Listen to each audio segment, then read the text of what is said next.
Hello everyone.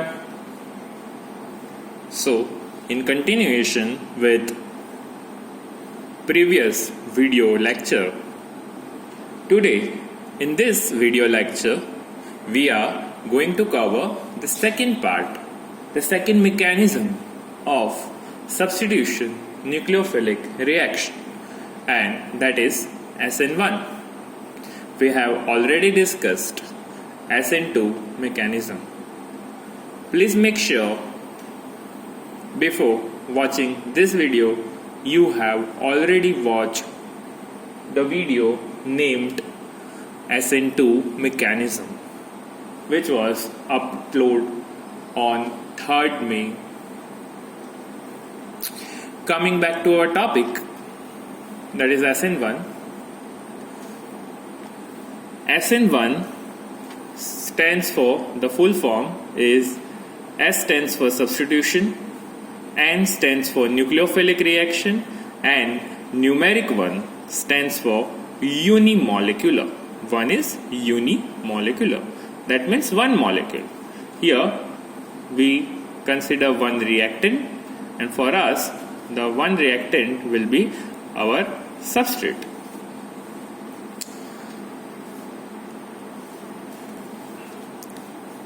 Let us take example. The reaction that is taking place between tertiary butyl bromide and hydroxide ion. This yields tertiary butyl alcohol. This reaction is generally carried out in polar protic solvents such as water, alcohol, acetic acid, etc. Reaction you can see on your screen, CH3 thrice CBr, this is tertiary butyl bromide, reacts with hydroxide ion to give you tertiary alcohol plus bromide ion. It follows the first order kinetics. You know, in SN2 mechanism, the second order kinetics is followed. This first order and second order kinetics you will learn in details in chapter 4. For now, you need to understand that by the meaning of first order reaction kinetics, here the rate of reaction, that is the rate at which the reaction is occurring, depends on what? Depends on the concentration of only one reactant, and that's the reason it is named as unimolecular. I have already specified one reactant. For us it is substrate, and that is why it is given SN1. So it depends on the concentration of what? Tertiary butyl bromide.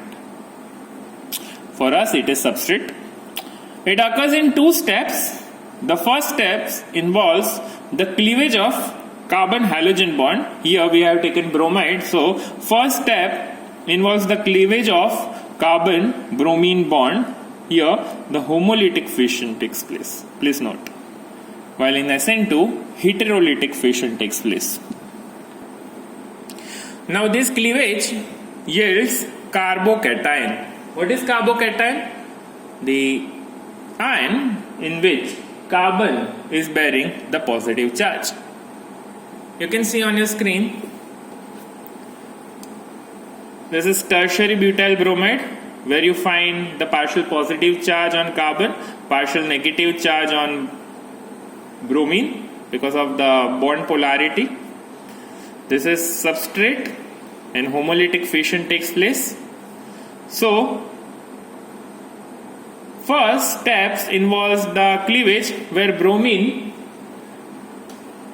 the leaving group, leaves the substrate and giving you the carbocation. It is an intermediate. Please note, in SN2 we do not have any intermediate we have only transition state, but in SN1 we don't have any transition state, we have intermediate.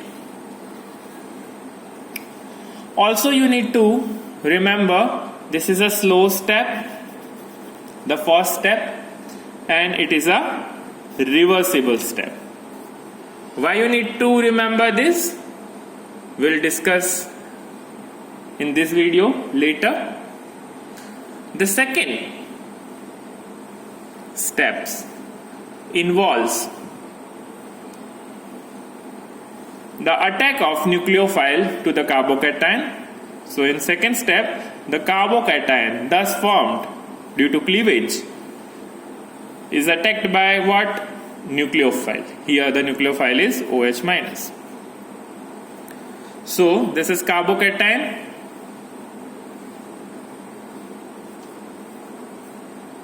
Now this nucleophile can attack from both the side, that is from this side, or can attack from this side. Recall SN2 mechanism where nucleophile can only attack from this side and not from this side. The reason was there was leaving group and there was no carbocation from. So if nucleophile attacks from the same side of your leaving group, what happens? There will be a repulsion.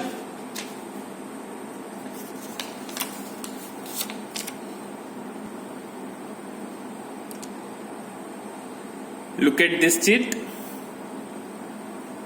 OH can only attack from this side and not from this side because there will be a repulsion.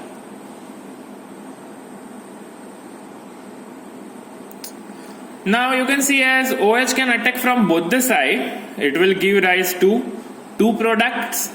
That means if OH is attacking from this side, OH will get attached this side, and if OH is attacking from this side, you will have the product where OH is attached this side. This kind of product is known as racemic mixture. You will learn in details in upcoming videos about a racemic mixture. So that was all about the mechanism. Now coming to the next point. Step 1 is the slowest step and reversible.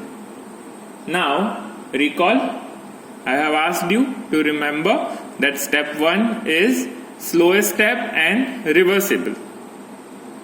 It is written since the rate of reaction depends upon the slowest step. The rate of reaction depends only on the concentration of alkyl halide, that is substrate. Now, I want to explain this with one practical example. Let's say today is 4th May.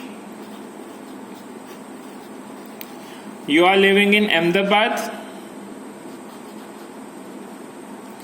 You have booked something on Flipkart.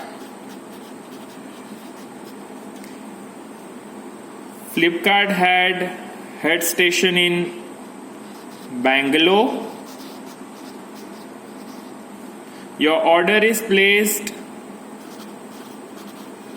on 4th May. Flipkart sends your parcel to Bombay on same day, that is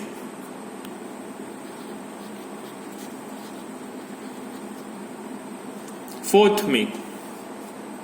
But from Bombay, the courier service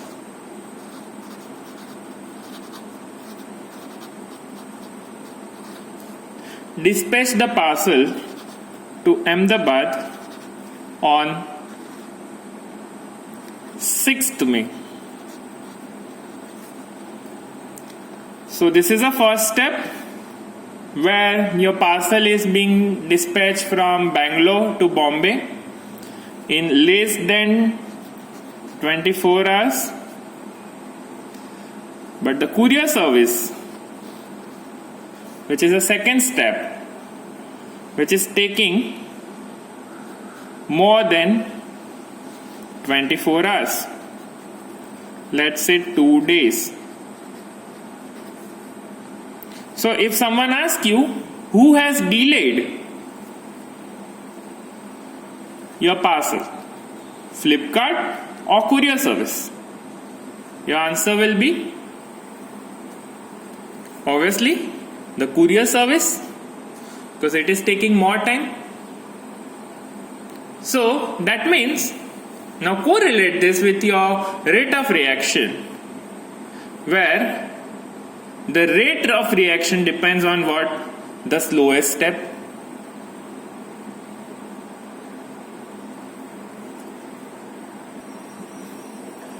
This means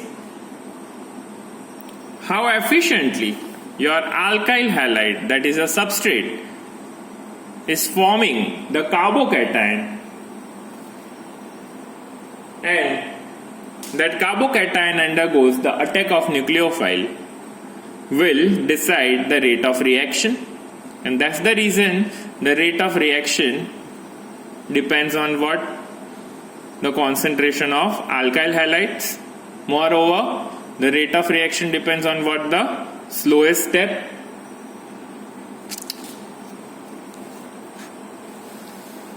Further to this,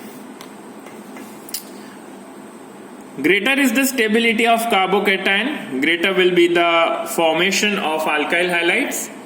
In case of carbocation, tertiary is more stable, and therefore the order will be tertiary is greater than secondary, which is greater than primary. Recall, this is just the opposite order or the reverse order to that of SN2. SN2 primary is greater than secondary is greater than tertiary. For a given alkyl halides, both SN1 and SN2 follows the following order, and the order is Ri is greater than Rbr is greater than Rcl is greater than Rf. That means if you have tertiary butyl iodide and tertiary butyl bromide, which will easily undergo SN1 mechanism? The iodide. And similarly, if you have primary iodide and primary bromide, which will undergo SN2 mechanism? Primary iodide. In the end, there are some saline features of your SN1 mechanism. First, homolytic fission of bond takes place. Second, there is no transition state. Third, intermediate is obtained, and intermediate is in the form of carbocation. And last, that nucleophile can attack from both the side, and that is giving rise to the racemic mixture. Racemic mixture is optically inactive, equal proportion of dextro and levo isomers. Now there are new terms that you need to learn: optically inactive, dextro and levo isomers, that will be covered in the next video tutorial. Now there are some homework for you. Please read SN2 and SN1 again, either from your textbook or from video tutorials. You can listen and learn. or from both. Compare SN1 and SN2 in terms of the similarities and the differences. Thank you. Thanks for watching this video. Stay tuned for more videos.